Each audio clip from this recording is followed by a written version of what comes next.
Alors moi j'ai une nette préférence et une affinité particulière avec les missions de retournement. Voilà, c'est vraiment mon axe de travail prioritaire.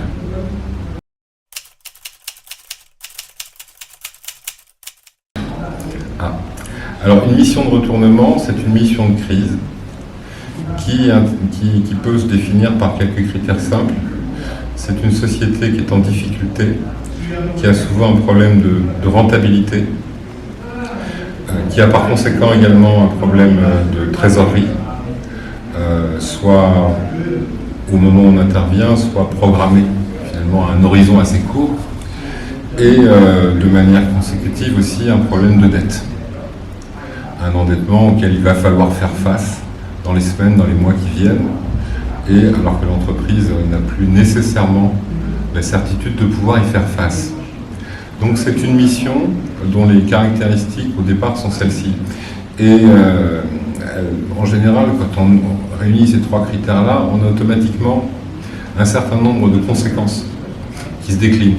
C'est-à-dire que quand on est dans ce contexte-là, on a souvent une perte d'activité, c'est-à-dire une perte de clients, une perte de marché, donc forcément moins de revenus.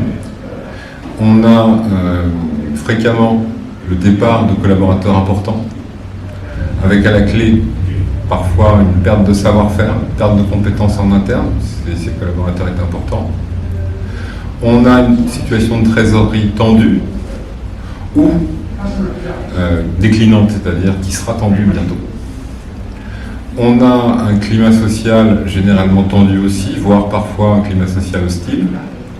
Et puis globalement, on a un phénomène de perte de confiance.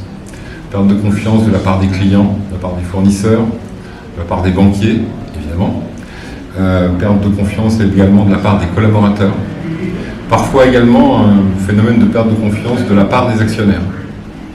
Et globalement, ces caractéristiques aboutissent finalement à une situation de mise sous tension de l'ensemble des fonctions de l'entreprise.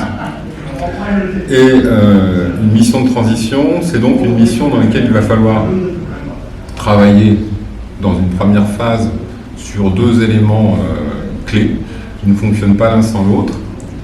Le premier élément, c'est évidemment de gagner du temps en termes de solvabilité pour éviter un scénario possible de cessation de paiement qui se déroulerait à ce moment-là devant un tribunal de commerce. Et pour ça, il faut refinancer. Il faut trouver les moyens d'acheter du temps, c'est-à-dire refinancer un certain nombre d'actifs, renégocier des délais, bref, apporter à l'entreprise un ballon d'oxygène en termes de cash, sans quoi elle risque d'avoir assez peu de temps pour pouvoir se retourner. Alors c'est une phase très technique de négociation de la mission. C'est une phase qui s'inscrit en général dans un délai très court, très peu de temps pour faire, qui impose une bonne capacité de négociation bien sûr, mais qui impose également une bonne connaissance des procédures collectives, puisque ces négociations ne sont possibles qu'aussi loin que l'état de cessation des paiements n'est pas constitué. Et enfin, ce sont des négociations qui se font souvent avec des partenaires qui ne sont pas les partenaires quotidiens et habituels de l'entreprise. Ce sont des réseaux de financement spécifiques. Souvent, le banquier, c'est quand même quelqu'un, le banquier d'entreprise, c'est quand même quelqu'un qui vous prête un parapluie quand il fait beau et qui vous le retire quand il se met à pleuvoir. Donc, il y a des réseaux particuliers et le manager de transition, souvent, est capable d'apporter dans la mission des partenaires avec lesquels il a déjà travaillé sur des missions préalables, antérieures, et qui sont capables effectivement d'apporter des solutions ad hoc à des entreprises en difficulté. Et enfin, dans cette phase-là, on ne renégocie que si on apporte une vision crédible de l'avenir économique de l'entreprise. Or, cette vision crédible de l'avenir économique de l'entreprise, ça consiste à avoir identifié par avance les voies et moyens pour qu'elle revienne à une situation in bonis. Si la société peut prévoir un retour à une situation in bonis, elle peut convaincre pour obtenir les refinancements dont elle a besoin.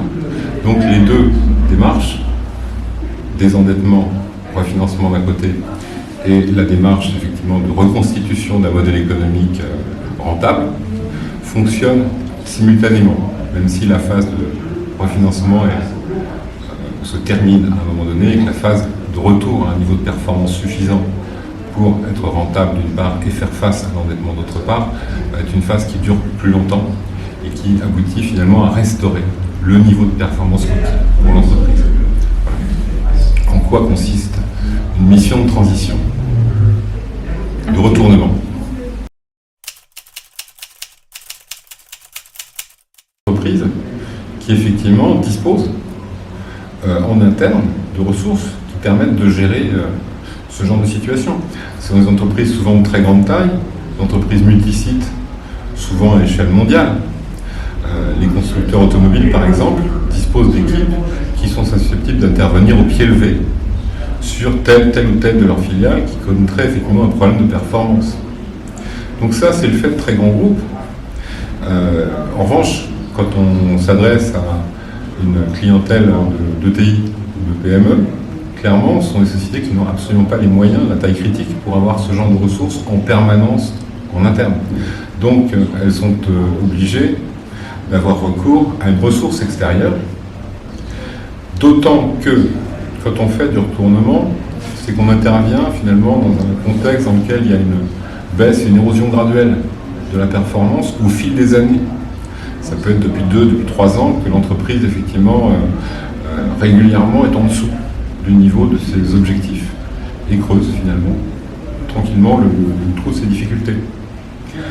Alors, quand on arrive finalement au moment où, en face de cette érosion des performances, on a un risque de cessation des paiements, l'entreprise qui n'a pas fait pendant 1 an, 2 ans, 3 ans le nécessaire pour régler les problèmes et éviter qu'ils deviennent plus graves, cette entreprise-là, ça va lui être d'autant plus difficile de le faire quand il reste plus que quelques mois.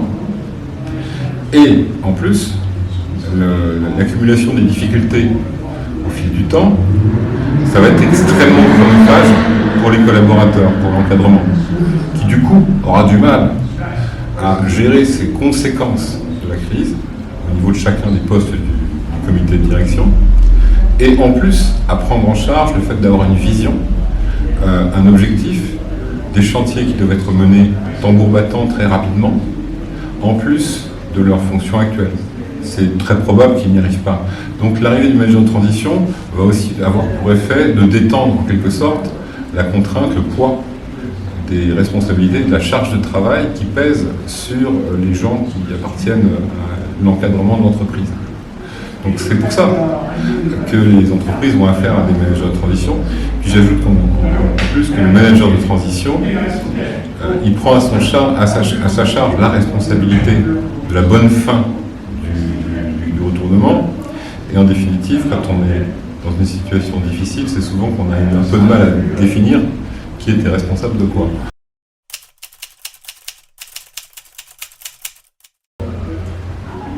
Alors, on serait tenté de dire non tout simplement, mais ce qu'il faut simplement avoir en tête, d'abord, c'est que les problèmes non réglés, ça coûte cher aussi. La différence avec un manager de transition, c'est que souvent on a pris l'habitude de supporter le coût de ces problèmes non réglés. Que si on veut se débarrasser de ce coût-là, il faut bien à un moment donné faire quelque chose. Pendant des années on ne l'a pas fait, pendant des mois on ne l'a pas fait, le manager de transition finalement coûte moins cher que les problèmes dans un grand nombre de cas. Si on prend l'hypothèse d'une société qui est en risque de cessation des paiements et qui a donc face à elle double option de scénario qui soit le redressement judiciaire, soit la liquidation judiciaire, le redressement judiciaire, c'est des procédures où on perd le contrôle partie des décisions dans l'entreprise.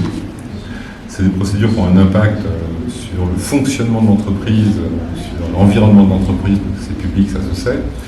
Et ce sont des procédures dans lesquelles les organes de la procédure, c'est-à-dire l'administrateur et le mandataire, vont eux-mêmes avoir des honoraires qui ne sont pas particulièrement bon marché. Donc, le scénario, on ne le fait pas, ça coûte cher aussi. Et si on arrive à une situation de liquidation, l'entreprise cesse purement et simplement d'exister en tant que telle. Donc, là aussi, ça a un coût. Donc, le manager de transition, c'est un coût qui sert à éviter cette situation qui devient finalement pire. Et puis le manager de transition, il est là temporairement, pour un temps donné, avec souvent des contraintes d'intervenir très très vite, supposées par la situation de l'entreprise. Et le coût du manager de transition, plus accessoirement, en termes de traitement comptable, il peut être effectivement immobilisé, il peut être étalé, il peut être considéré comme une charge exceptionnelle. Donc de ce point de vue-là, la différence d'un certain nombre d'autres coûts, il n'est pas nécessairement supposé peser sur la marge de l'entreprise, même s'il pèse en tout cas à un moment donné sur son résultat et sur sa trésorerie. Mais c'est temporaire.